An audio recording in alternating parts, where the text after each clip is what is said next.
Board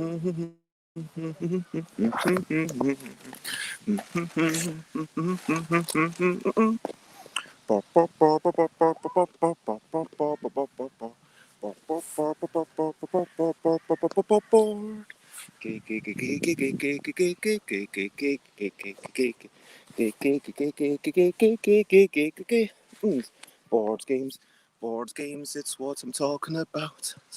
Board games, board games, I'm not gonna shout it.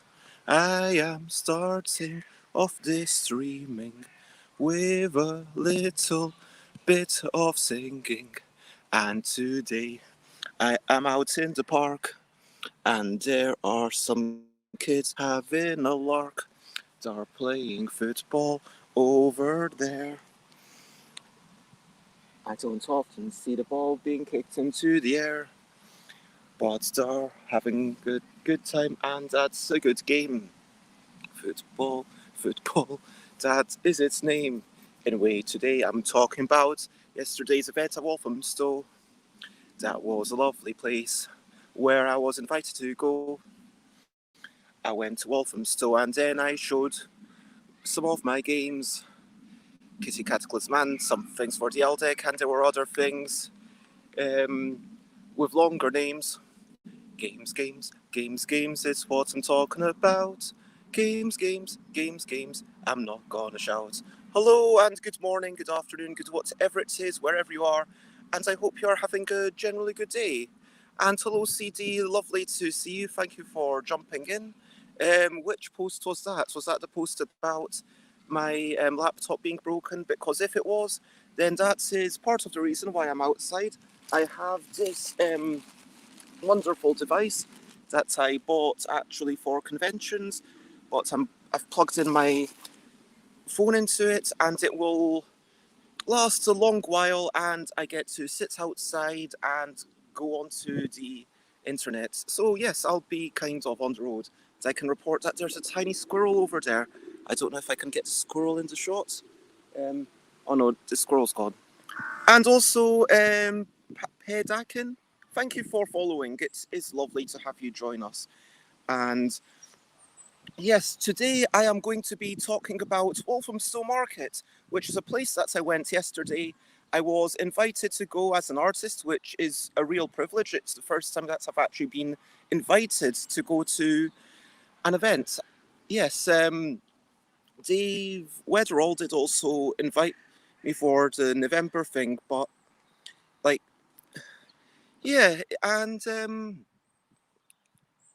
clocks went forward in so clocks went forwards in New Zealand. Okay, and yes, Walthamstow Market. So what was happening was it was a special games week. They're having lots of events. It is mostly targeted at kids.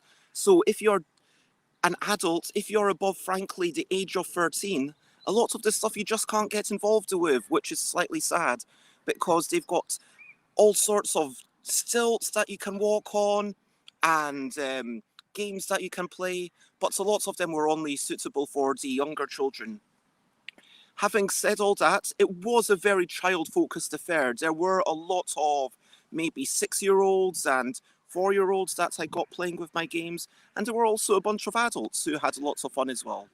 But Walthamstow Market, that was a lovely thing, and I will give a full report in just a minute. See, says it is 10 p.m. there. Yeah, New Zealand has been changing all the clocks because getting people into games early. I like that way that you are. Yeah, I guess it is. I don't. Oh, there's a little squirrel. Maybe I can get the squirrel on camera this time. No, can you see it? Um, there's a wee squirrel. Don't know if can do. Recent highlights, living life and seeing the sights. Recent highlights, playing games and other delights. Recent highlights. So what were some of your recent highlights? Let me know. Like, give me like one or two uplifting things, or if there's like something major that's happened, let me know. I'm going to just talk about the market for the next couple of minutes. I am going to say that it was fantastic. Financially, in terms of sales, I want to say about 170, like about 170 worth of sales. A good chunk of that was profits. Obviously, lots of that goes into production and whatnot. But it was close. It was emotionally, it was lovely. There was a constant buzz all day, and people were just excited to see these games. I did show off quite to the highlights for me were categorical when I had people play one game with, I think it was food, and then they had one game where they played just with stuff related to Harry Potter. And so yeah, that was quite, they played an entire game of just shouting out stuff relating to, and I love that categorical for the L deck can inspire such niche knowledge, like can celebrate such niche knowledge. I once saw two people at a board game cafe. I taught them the game and I said, oh yeah, of course, for your next game you could do whatever you want. You could do films, you could do celebrities, you could do fictional people. And he said, okay, let's do MAC cosmetic products. And I said, are you sure that's not too niche for you? And then they said, oh, no, no, no, it'll be fine. And because they, it turns out they both work for MAC, the cosmetics company. And so, yeah, they had an entire 48 turn round of just shouting out um, cosmetics that starts with particular letters and celebrating that they had this this niche knowledge, insanely niche. And I love that. Um, I really enjoyed people played quite a bit of a game about wee whimsical creatures and trying to identify them after someone makes noises. I didn't have the new deck, sadly, but there were a couple of people who turned up who had backed the Kickstarter. My lovely friend, yeah, exactly. It is super, super niche. And I had Anthony, who had backed the Kickstarter, come over, and I explained, oh, sorry, I don't have the games ready to give to you. And they were like, no, no, no worries. If you teach us the game, then at least we won't have to read the instructions because we would rather get taught the game by you. And that was lovely to meet them. And also my good friend James was there, bringing a couple of friends. And then James played a couple of games, no, just one game of a game about drawing creatures, complimenting the drawings, and then complimenting the compliments. Now, this is basically not a game that you're likely to ever lose. As long as you don't reject a compliment, you win. As long as you are able to give a compliment, which the idea is you should be able to, because there's even guidance on the other side of the cards if you need it, then you win. And the whole point is just that it's a game that makes you smile. And every time that I play it, or I end up smiling, and one of the games I think I was part of, one of the games, it was slightly quiet, so I said, oh, can I jump in now that you've done your drawings just in the compliments bit, and just giving the compliments and then potentially having your compliments being complimented. And James was actually messaging me about it this morning, saying how much they enjoyed it and how they felt, oh, this could be a really big thing. And I feel like the thing I like about it is that by complimenting the compliments, those compliments for the drawings are then validated, because by complimenting something we validate them, but then the compliment itself never gets that sort of validation.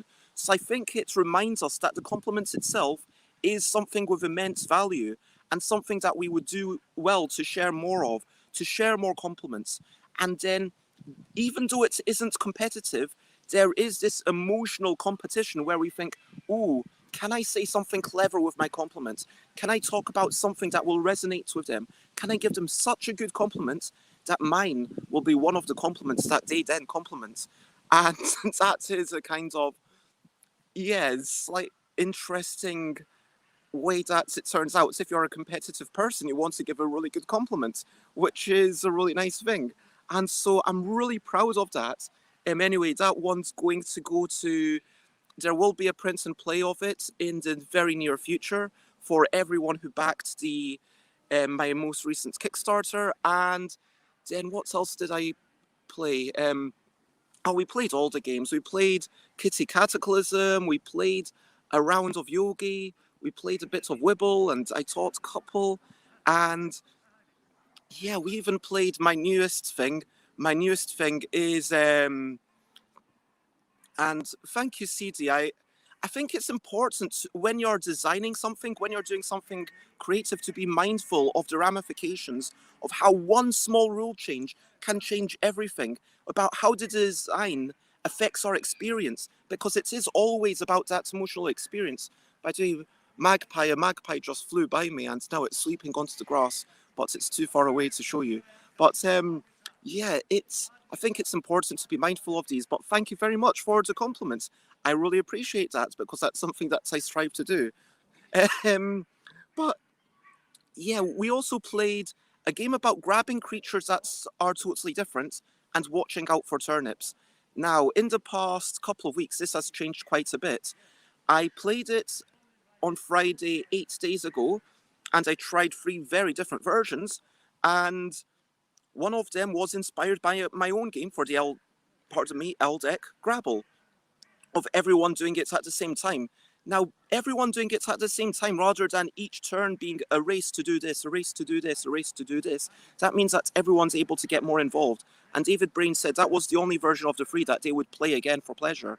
I mean, of course, David's going to play it again if I asked him to for testing, because there is a little bit of, yeah, okay, it's not my favourite game, but I will play it to give input. But if it's something that someone would be willing to play who doesn't normally play those sorts of speed games, then that's a really good sign. And so I kept that part, but I was like, how can I distinguish the end bit from Grabble? Someone on that same day suggested the turnips. They said, oh, maybe we have turnips, and I don't know what the turnips do. Maybe they make you stand up, or maybe they make you have to say something. But everyone's smiling around the table, so maybe we should have a turnip.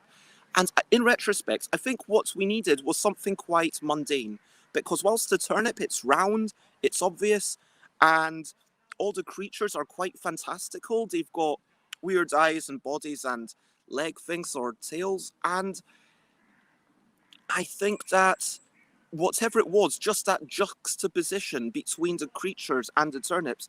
And so what it turns out is you pick up a turnip, after a turnip you can pick up any other creature, and eventually you just have turnips. In the game, you are allowed to pick up 2 turnips. You're not allowed to pick up a third, because that's a slight challenge. Can you remember that you picked up 2 turnips? It's not that tricky. I mean, for an adult, it's like, oh yeah, I picked up 1, I picked up 2. But in the heat of the moment, you might forget, did I pick up 2? Did I pick up 1? Am I allowed to pick up another one? Because if you pick up 3 accidentally, then you lose. But also, a turnip can let you pick up any other creature. So then there's a dynamic, a genuine like player emergent dynamic, that they're like, okay, the first game that I played, 2 days ago on Friday with David Brain, we played it 2-player and we picked up the turnip during the game, and oh wait, we should have picked up the turnips at the end to be able to pick up the creatures when it's trickier. And in the second game we were ready, and now having played it maybe 3 or 4 times and watched a couple of games, I can realize that there's an emergent strategy of you pick up the turnips just when it's getting tricky, but when exactly you pick up the turnips to make the last 2 pickups really, really easy is kind of a question of judgment. And so, yeah, it's just a bit of fun. And yeah, it's a speed game. It doesn't have a massive twist from other speed games. There is, the card starts off face down and then they get flipped up. There is, you're looking for no matches rather than any matches. And there is, the cards create like a coherent creature rather than just a bunch of disparate drawings like you get in Double, for example. But people were really enjoying that. And, people bought things and people played things, and I had a few email sign-ups, and I had like couple of people start following me, and it felt really, really nice. And there was a constant buzz, and I had Layla helping me, and that was fantastic. And so, yeah, that is my own recent highlight. After that, I was just exhausted. I went to sleep. So, CD said, I had my first burger of the food festival. That sounds amazing. Are you saying that you are at a food festival now? Because, I mean, wow, if you are watching me as you're out and about, or are you saying that is a food festival like, is this a ongoing week-long, month-long thing? that's happening around Wellington. But either way, what kind of burger? And I'm glad that you enjoyed it. So whilst sorry, yeah, it's the nature of being on the phone. I'm going to need to show my finger. If you have any questionably quick questions, then now is the time. Or CD, if you want to talk more about your burger, I would love to hear more. But for now, I want to talk about a brilliant thing. Brilliant thing. What's a little thing which is brilliant? After yesterday's event, I am going to talk about localness, like things happening locally, things happening when you can get there in just one bus journey, even if the first bus, drives past you and you're like, why did that bus drive past me? I've been waiting 10 minutes for the bus. Why did that bus drive past? What's going on? Even if you get annoyed, you can still get there without too much difficulty. Or you could even cycle if you were going there as a punter. But of course, because you're going there with a couple of roller banners and lots of stock on your back, you're going to take the bus. But having that sort of locality and having things happen. And I think that, in a way, that's probably because I live in a very populous area. I mean, you can sort of tell by all the noises of humans. I mean, I am as far away as I can get from any other humans, but you can sort of see there are people around in the park, and that might be why I have more things happening around here in North London. But I do enjoy things happening locally that you can get to easily, and it also makes me think of relationships because, frankly, there are some times when it's worth having a long distance relationship, but when it's relationships that you can be near each other and you can just, hey, whether it's a romantic relationship or a friendly relationship, being in a state where I can get to you in 3 minutes. Hey, do you fancy just a quick 10-minute walk? Hey, do you need a bot? Like, I can pop round and being neighbours and that kind of thing. I think it's brilliant. Whoops. So, CD says it's a month-long event. Welly on a plate. Yeah, I can't think of it. And I can imagine that logo with an actual Wellington boot on a plate, maybe sliced up, maybe a sculpture of a knife and fork, and a sliced up Wellington boot. Okay. And this month-long event from which CD had their first burger, the chips were amazing. From the site, free range smashed pork and beef patty with mango and pork fat chutney. Wow. Blackened Penry Gardens chili meal, house-made cheese and spiced tobacco onions. What? Spiced tobacco onions. That's... Are we talking tobacco as in cigarettes? And that sounds really weird. In a house-made milk bun. Okay, wow, I am very intrigued. That does sound very interesting. I'm going to say slightly alarmed. I mean, I'm assuming that tobacco onions are not necessarily, that doesn't mean to get a bunch of onions and mix them with tobacco. I'm assuming that's a particular type of onion or something. But no, that does sound fantastic, and congratulations on a lovely thing. Now I wanted to talk about um, uh, let's get that one up. If you've got any questions, then obviously always feel free to ask. I wanted to talk a wee bit about the nature of demonstrating prototypes and the nature of playtesting in public and pondering a wee bit about the future of the Bezzy Budget Bag. Now, when I went to UK Games Expo, 50 copies, that sold out within a day. I probably could have printed 100 copies and sold them out without any more demonstrating. Possibly. Like, literally, I could... when I stopped demonstrating them on Saturday morning, when I said to Jason, please stop demonstrating this game that we've basically run out of, can you, because like we had, I want to say, 4 or 5 copies on Saturday morning, and by 9:50 on Saturday, we had totally sold out. And it seems like 50 copies is a low enough investment that I can afford to do that, just as a test of how good is this.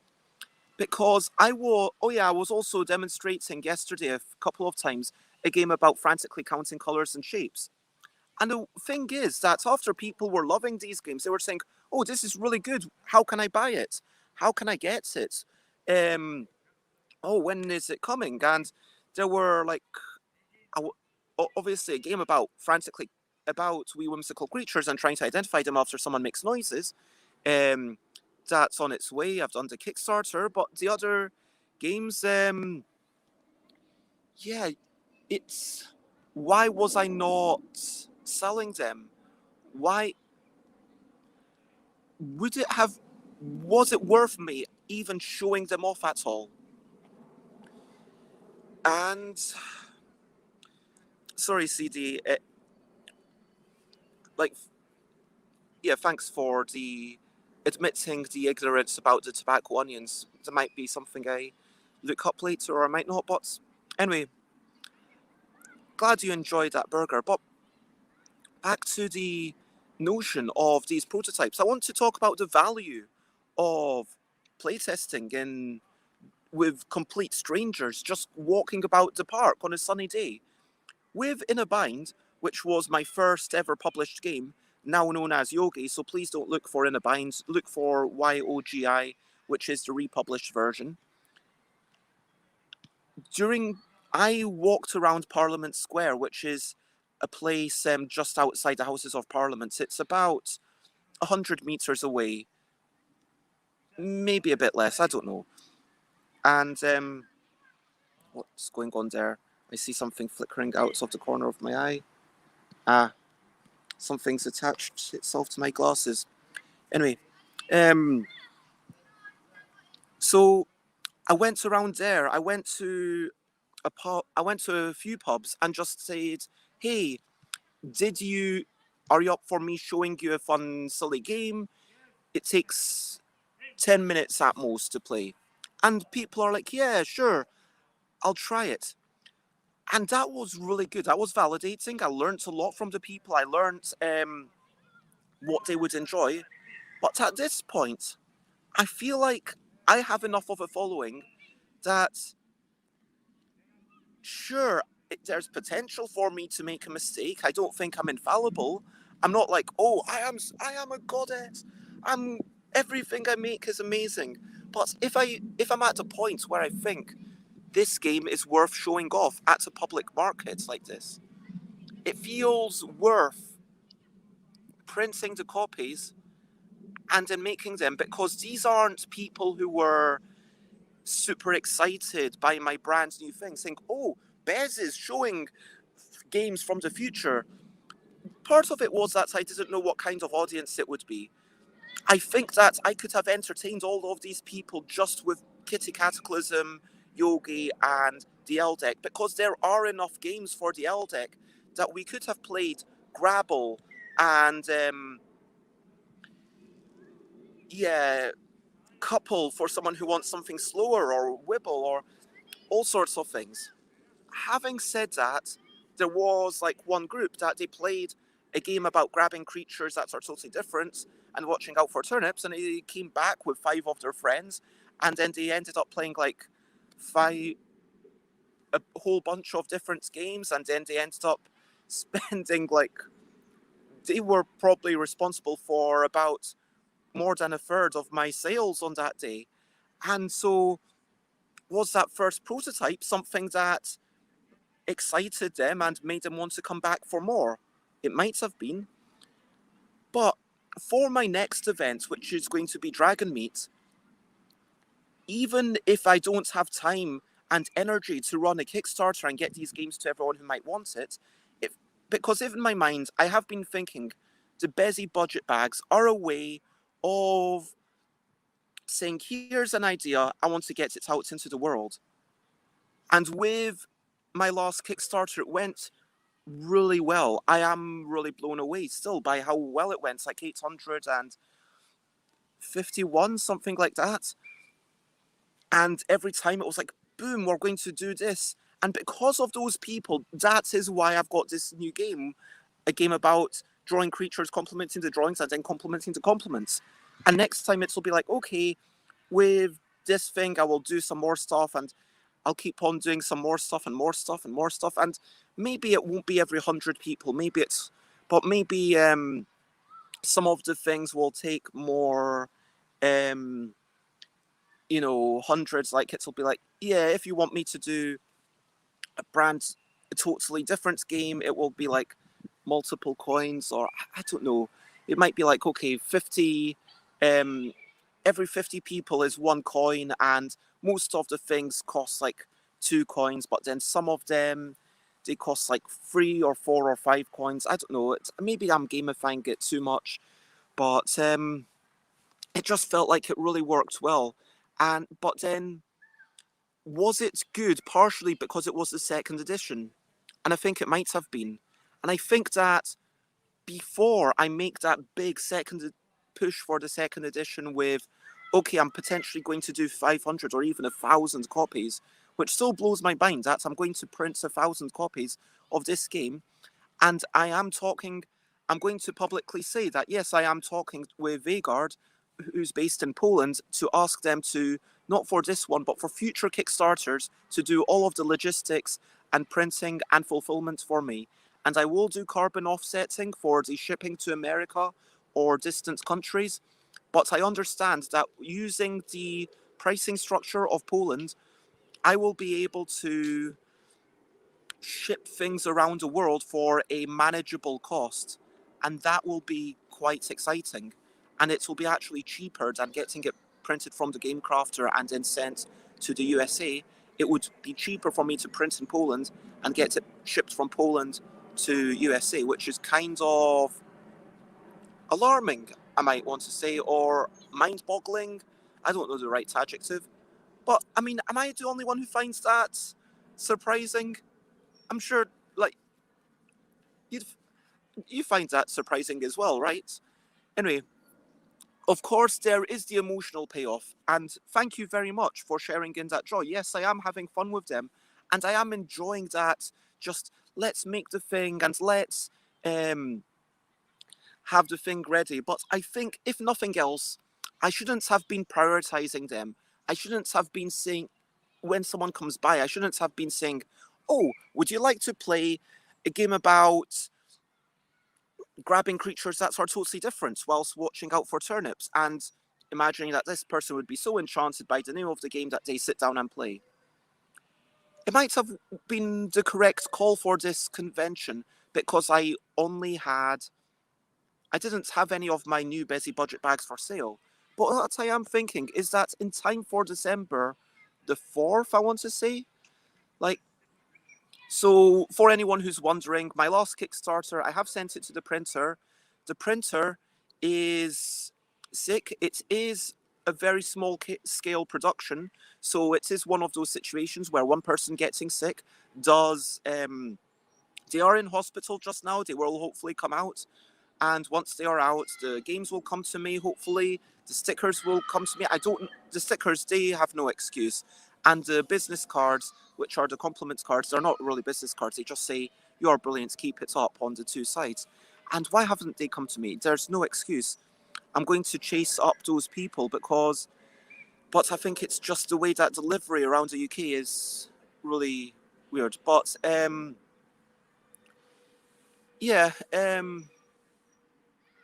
anyway, that is, oh, just, I don't know if I misspoke. It's cheaper for me to print in Poland and ship it to USA rather than print in USA and I'm speaking for the perspective of USA backers back talking about Vagard and the logistics. because Poland is just super cheap. Poland, I can print something for less than 1/3 of the cost of printing in USA. And the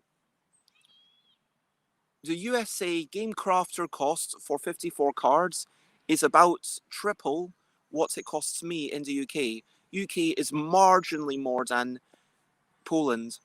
If I were to ship, printing in Poland and shipping to UK would actually be more expensive than printing in UK and shipping to UK. I mean, UK has its stuff sorted out, fine, and at least we've got someone. Yeah, that's the thing. Like delivery around the world, it's like apparently £3.50 to deliver from Poland to anywhere. That's £3.50 from Poland to anywhere. That's cheaper than from UK to France.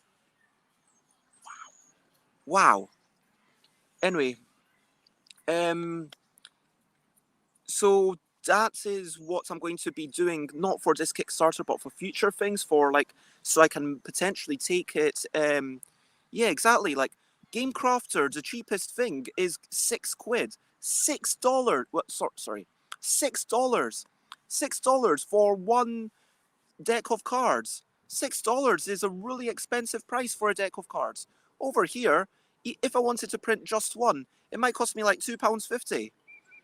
And yeah, thanks Stream Elements. I am going to pick this up and do a wee bit of standing and stretching and okay, so in summary, as of Dragon Meet this year, I think that I am going to take advantage of things. I am going to, with the money that I earned, this is actually my most recent Kickstarter, is the first one that I expect to actually net me money after I've printed all the copies. And I have a few £100 from that, which is really nice. And I worked out that I can afford to pay Chris to work for me for like an extra day a week.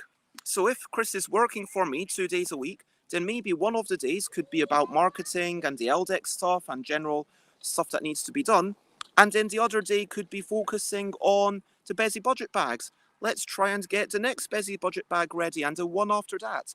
I mean, if I enjoy drawing stuff and I hate scanning it in and I hate doing the laying outs and stuff, then yeah, I'll get Chris to do that and maybe even ask Chris to start having a go at writing out the rules, and then I'll probably rewrite them all.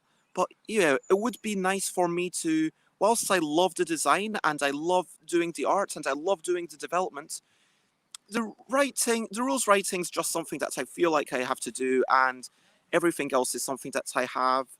Events I enjoy doing. Everything else, it's like I do it because I feel like I have to do it. Do you know what I mean? And so more and more, it feels like I am going to start trying to be a boss and trying to get other people to do these things. Thank you very much for sharing in my joy. And also a very, very quick shout out to a podcast, Justin Gary, Think Like a Game Designer. The second most recent podcast, which I listened to last night, was with Peter Atkinson, the former head of Wizards of the Coast. And Peter was responsible for helping to birth Magic the Gathering.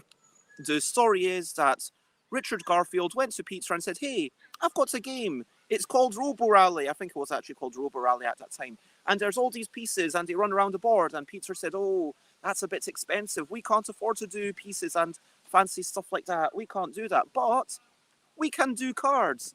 We can get lots of cheap art because I have access to lots of people who are undiscovered who would love to do art.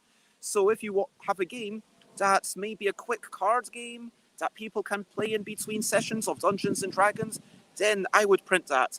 And so Richard Garfield went away with this brief, and then I think that there was, yeah, stories are kind of mixed. I've also heard stories that Richard had some sort of vague idea already coalescing in their mind, but then this helped to bring it to fruition. Anyway, the point is that during that interview with Justin Gary, Peter Atkinson talked about your superpower. And it's exactly what you're saying here, CD. Do what you're good at. So Peter was basically saying, think about what do you enjoy doing, what do you, what are you good at doing, and what is something that is useful to other people, or yeah, basically, and where those three circles overlap in the Venn diagram, that is your superpower. If there's something that you enjoy and you're good at and seems to be of use, then that is a superpower. And I think that my superpower, based on the fact, like, is probably design and also development, and maybe arts is like a secondary thing. Like, I'm not as good at art, like, I'm not as flexible in my illustration as I am in game design development, I would say. I've been able to develop all sorts of games, from party games up to LARPs up to Tungaru. I don't know if I'm credited in that, but I definitely had a hand in it. That was the last game I ever worked on when I was part of Alicat Games. And so I've been able to develop stuff like Chocolate Factory. If you've played Chocolate Factory, that's a game I had a big hand in that. And I'm not saying that it was massive changes. It was like a number here, a number there. And I recognized that there were some broken strategies. And so Matt and Brett wanted to be very involved in the development, but I said, hey, I recommend that this and this and this changes. We changed that. That was unusual because they are very established designers, so they are able to command a bit more authority when they send something out. Anyway, so my point is that I feel like I'm good at that stuff, but am I particularly good at graphic design? Do I have any desire to do it? No. Am I particularly good at management when I think about it? No, but it's still better I manage someone else to do the stuff that I'm not particularly good at. Because what I think Peter Atkinson said is that if there's something that someone else is, let's imagine, 60% good at, but I'm 80% good at, it's still worth me paying someone else to do it in order that I do something else that I'm 100% good at. I know, like, percentages don't work that way, but you know what I mean. Like, even if I am marginally better at Chris, arguably, at some of the layouts, or and it's also an energy thing. It's then I have time to do more game designs, do more stuff, and yeah. CD said that they've heard that thing before as what will people pay for? But what is useful to others is a lot nicer, I agree. And yeah, I think that, yeah, if,